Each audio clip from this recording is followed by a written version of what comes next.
Assalamualaikum warahmatullahi wabarakatuh. Saya Arga Dewi Wisnu Aji dari PTI 23 ingin menjelaskan 5 tool cyber security.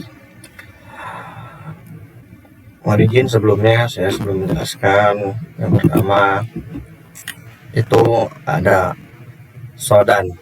Shodan adalah mesin pencari khusus untuk perangkat yang terhubung ke internet, seperti server, web, kamera, CCTV, router, smart TV, dan lain-lain. Shodan sering dijuluki Google for Hackers karena dapat digunakan untuk menemukan perangkat yang rentan, layanan aktif, dan sistem terbuka yang bisa menjadi target serangan. Shodan, cara kerja. 1. Pemindaian global. Shodan secara otomatis dan terus-menerus men-scan seluruh IP publik di dunia menggunakan protokol tertentu, HTTP, FTP, SSH, Telnet, SNMP, dan lain-lain. Yang kedua, pengambilan banner.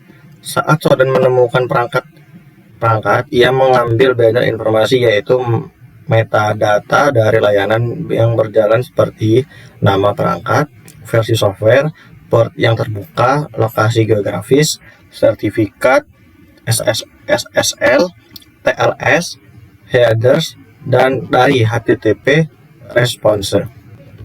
Yang ketiga, pencatatan dan indeks. Data ini disimpan dan diindeks dalam database Shodan sehingga dapat dicari oleh pengguna berdasarkan kata kunci, port, lokasi, OS, organisasi, dan lainnya. Contoh kasus CCTV terbuka tanpa password. Banyak CCTV pribadi dan bisnis terbuka di internet dengan username atau password default. Shodan dapat digunakan untuk menemukan dan melihat feed mereka. CCTV terbuka tanpa password. Banyak CCTV pribadi dan bisnis terbuka di internet dengan username atau password default. Shodan dapat digunakan untuk menemukan dan melihat feed mereka. Yang kedua, ada Hydra. Adalah tool open source yang digunakan untuk melakukan brute force attack terhadap berbagai layanan jaringan. Hydra dirancang untuk menguji keamanan sistem dengan mencoba berbagai kombinasi username dan password secara otomatis.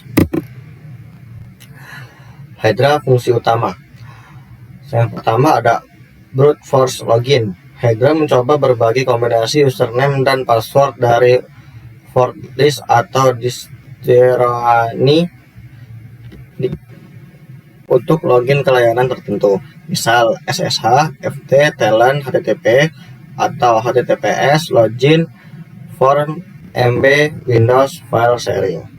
Lalu ada dictionary attack. Hydra menggunakan file yang berisi daftar username dan atau password umum word list. Misalnya, WordUtext sangat populer di kalangan pentester, word list buatan sendiri untuk target spesifik. Lalu ada pengujian multithread.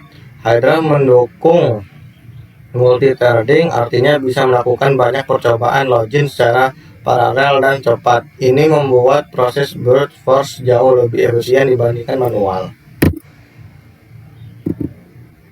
Lalu ada contoh Hydra kasus. Penyerang mencoba mendapatkan akses ilegal ke ratusan server SSH publik secara acak. Penyerang menggunakan Hydra untuk brute force ribuan alamat IP menggunakan word list besar. Beberapa server menggunakan kredensial default seperti user, root, password, to root, user, admin, password, admin 123. Penyerang berhasil masuk dan menginstal malware, mengubah konfigurasi server menggunakan server berbagian dari botnet. Lalu ada SQL Map. SQL Map adalah alat otomatis open source yang digunakan untuk mendeteksi dan mengeksploitasi kerentanan SQL injection SQLi dalam aplikasi web. Tujuan utamanya menguji keamanan aplikasi berbasis database dengan mendeteksi celah SQLi. SQL Map Fungsi utama deteksi SQL injection. Secara otomatis, QL-Map dapat secara cepat mengidentifikasi apakah sebuah URL atau parameter form rentan terhadap SQL. Eksploitasi SQL. Setelah mendeteksi SQL-Map, dapat mengeksploitasi celah tersebut untuk membaca database, mengambil nama tabel, kolom, data inisiatif, mengekstrak username dan password. Lalu ada pengujian multi-tar mendukung berbagai jenis SQL injection, boolean, bash build, time-based, blend, error, bash, union, based, out of band atau OOB. Lalu contohnya kasus Sony Pictures 2011. Kelompok peretas Luzken menggunakan SQL injection untuk membobol database internal Sony, mencuri jutaan data user dan menyebabkan kerugian besar. Lalu ada Hashcat. Hashcat adalah password recovery tool yang sangat cepat dan efisien. Digunakan untuk mendeskripsi hash password menggunakan berbagai jenis serangan, terutama brute force, dictionary attack, mesh attack, hybrid attack. Fungsi utama cracking password dari hash. Hashcat tidak membobol password secara langsung, tapi menebak password yang menghasilkan hash yang sama. Lalu kedua, mendukung banyak jenis hash termasuk MD5, SHA1, SHA256, SHA512. Lalu ada NTLM Windows, PC RYPT script, lalu ada MySQL, WordPress, Joomla, dan lain-lain. Ya, terus ada HashLM atau NLTLM dari Damsam Windows. Lalu yang ketiga ada cracking cepat dengan GPU. Hashcat dapat menggunakan GPU Nvidia atau AMD untuk memproses hash ribuan kali lebih cepat dibandingkan CPU biasa. Lalu contoh kasusnya, setelah break data user dicuri dalam bentuk hash MD5 atau SHA1, peneliti keamanan menggunakan Hashcat untuk mengungkapkan beberapa banyak user memakai password lemah seperti 13456, query atau admin. Hasilnya menunjukkan jutaan user menggunakan password mudah ditebak. Lalu ada WP Scan. WP Scan adalah tool open source yang dirancang untuk rancang kasus untuk mendeteksi kerentanan keamanan pada website berbasis WordPress.